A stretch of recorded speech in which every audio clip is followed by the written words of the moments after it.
DNA replication. There are three main steps in DNA replication.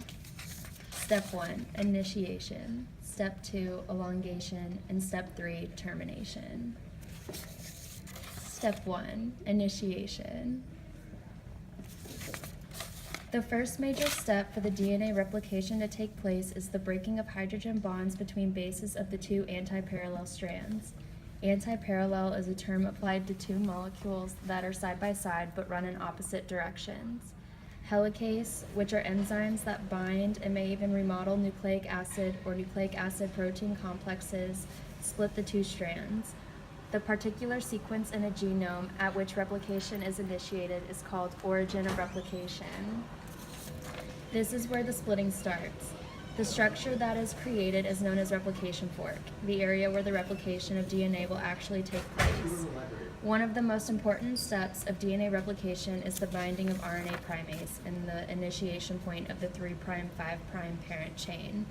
Primase is an enzyme involved in the replication of DNA and is a type of RNA polymerase. Step 2, elongation. The elongation process is different for the 5', 3', and 3', 5' template. The 3', 5' preceding daughter strand that uses the 5', 3' template is called the leading strand. One of two strands of DNA found at the replication fork or junction in the double helix that always undergoes synthesis because DNA polymerase can read the template and continuously adds nucleotides. DNA polymerase is a primary enzyme complex involved in prokaryotic DNA replication.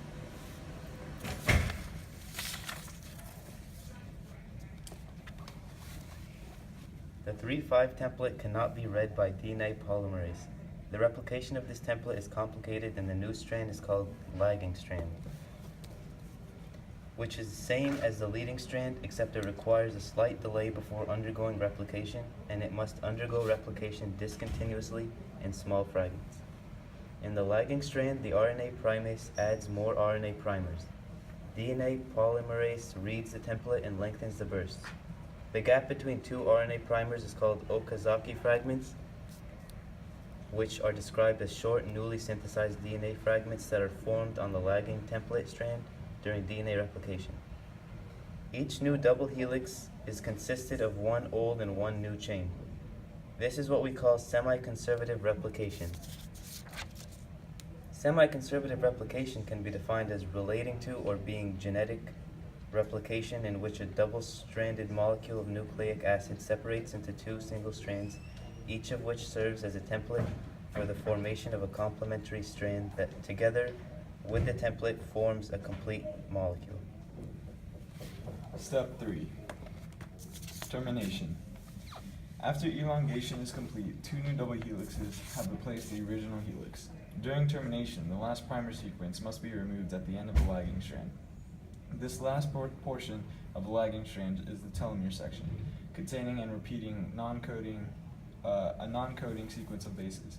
Enzymes snip off a telomere at the end of each replication, leading to shorter strands after each cycle. Finally, enzymes called nucleases proofread the new double helix structures and remove mispaired bases.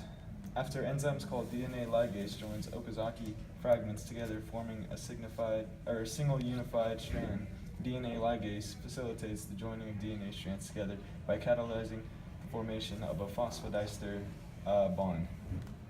DNA polymerase then fills the gap created by the excised bases.